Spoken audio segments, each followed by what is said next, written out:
Let's see if that chemistry can cause a reaction that causes destructive tendencies among Nightmare Esports. So we know that Apex 47 is the motivator for Ofenar. Now I wonder who is that man from the side of Nightmare Esports, because you gotta thank your motivator, you gotta thank Apex 47, but you also gotta thank Beyonce, which he forgot in his quote. So I'm gonna call you out on that, Apex. Because when we look back at the draft patterns of the teams in Game 1, again, Yves, highly contested. Nightmare Esports, they got it in Game 1, but in Game 2, they decided that they don't want it.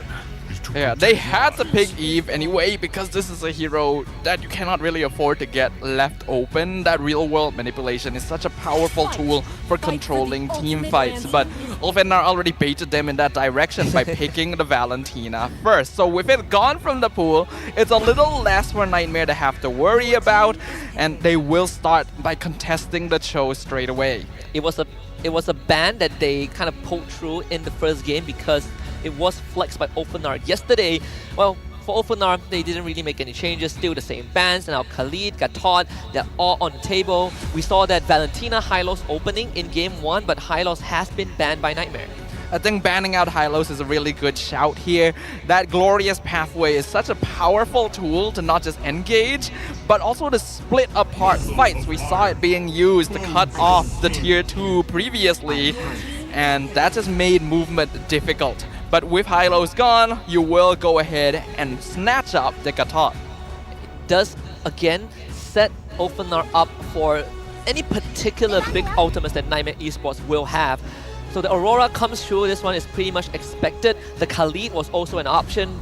We'll see if Nightmare Esports just wants to reveal it, because even when you show the Khalid, it doesn't really tell you too much where the Khalid and Cho will go. Something that Ofenar demonstrated yesterday. Suyo, though, will be their option. Well, it is true that picking Khalid with Cho doesn't give you direct confirmation of who's going where. It does mean that you already know that these heroes are Roman EXP. So that allows Ofenar to still prepare for it somewhat. Looks like they will go ahead and grab the Suyo in advance here. And let's see if Ofenar want to go for the Alpha counter. They do take the Harif Alpha, not on that radar for now. It comes down to whether Nightmare wants to ban that hero out. One thing is for sure up to this point, which is Nightmare Esports has not shown that they could put Oppa on that Cho XP, so that Matilda is definitely not a consideration at this point of time. I think Coach Osprey is very aware of that, so they go for the Bruno ban instead. Any heroes that could give Harif a hard time. Harif is a pretty common lane dominator style hero, not quite as strong in poking compared to something like a Bruno, but that's why you decide to get rid of it, so that Harif can still perform well against other matchups. There are of course heroes that can actually do pretty well against him. Natan can outscale Harif, Iritel can outmobilize Harif, Beatrix is also a safe fallback, so I think that there's still plenty for Nightmare Esports to pick up. How much homework did Osprey did for this series? Because there's also the Lunox, right? We always look back at Lunox as one of the direct answers to Harif if we get to that point. We'll see if Nightmare has experience with that hero. Nolan gets banned now as the jungler for Ofenar has not been picked yet. Tianzi's option are going to be limited just a little bit. He still has Hayabusa in the pool. The Ling is always there. We had the Julian as well. We've seen a couple of teams pick that up. I think if they're going to continue banning junglers, then Hayabusa is the most likely option here, because Ling and Alpha are both somewhat manageable when you have a Cho on your side. Hayabusa would be the hardest person to catch, so maybe, let's see if they agree with me. I would agree with you. I think Hayabusa needs to go. Yep. It's not just based off of Tianzi's performance, but at the same time is how annoying the Hayabusa can be, right? We know that Ofenar can accelerate the game very fast, and the performance in Game 1, you don't really need Tianzi to do too much because everyone else has laid out the groundwork. So they banned the Joy instead. The Hayabusa True. We'll see if Tianzi will get it again.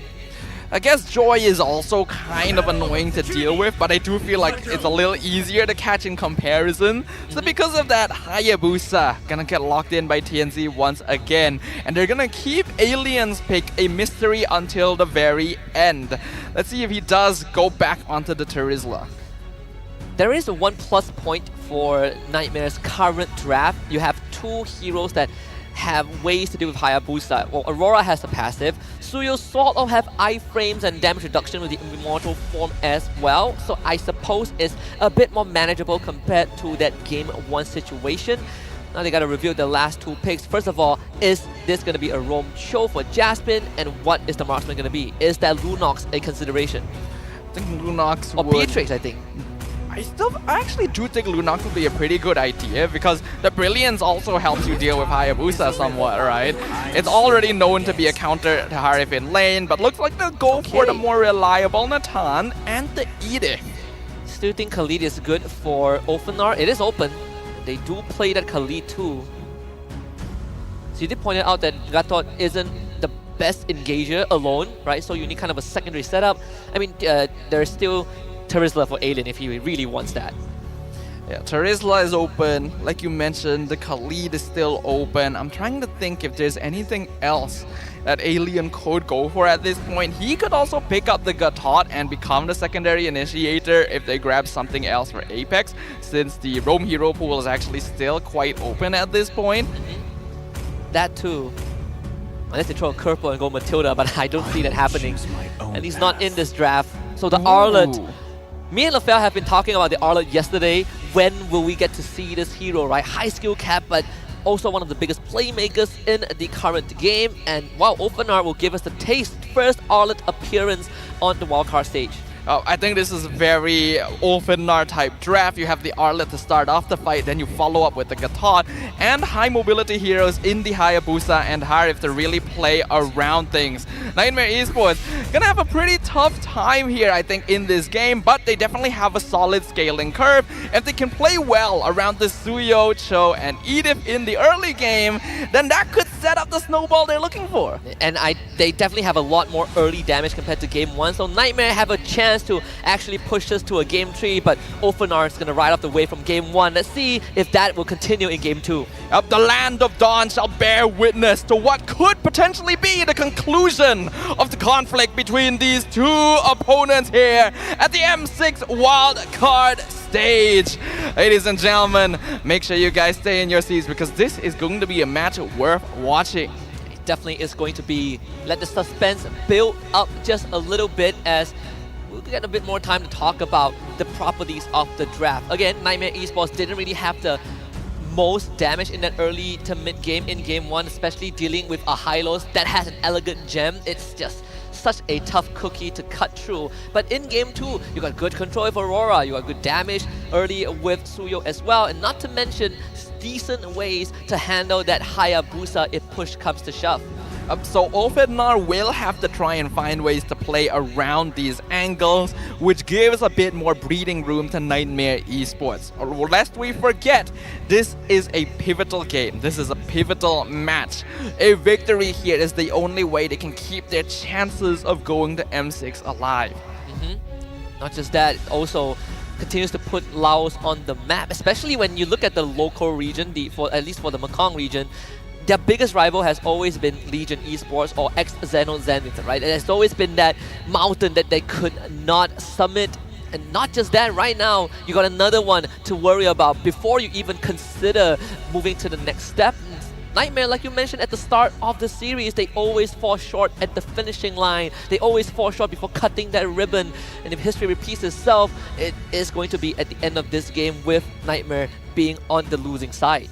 It would not be a good feeling, and that's why I hope that Nightmare will put it all on the line here. They've been at the wildcards before. They are not strangers to this stage. They are no strangers to the international scene. This is a lineup with much potential. And if they're able to at least find that stepping stone, they could make things happen. And it's going to come down to Jaspin on his signature pick, the Cho, which gave them the only game win that they have so far in the wildcard, which was against, again, DFYG yesterday at game number 2. Putting all their eggs in the Jaspin basket. This is the hero that made Jaspin such a feared roamer in the Mekong region, and to a certain extent on the international stage against some of the up-and-coming regions. But right now, putting it to the test against Apex 47, who has gotten his hand on the Gatot Kaca, it will be kind of that tug of war. It's like mind games, whether you can operate this show to its maximum capacity and find that opening for your team to capitalize on. It's a hard thing to do when you're on this stage, right? Especially, I think the tournament has been living up to its name as the wild cards. There's just so many things that you have to consider, so many factors that could be unexpected that you have to be prepared for. While some of the teams here haven't quite been able to live up to the opportunity, others have been able to shine and make surprises occur here in Malaysia. So Nightmare Esports, I'm hoping they can replicate that. And at the same time, we just want to inform everyone watching, there's going to be a bit of a troubleshooting from the side of Openar. We appreciate the patience as we figure out the issue and give everyone the best viewing experience. And not just that, make the players feel comfortable, right? You want them to be in the tip-top condition. That's how we deliver the standards of being greater than ever, especially on the world stage.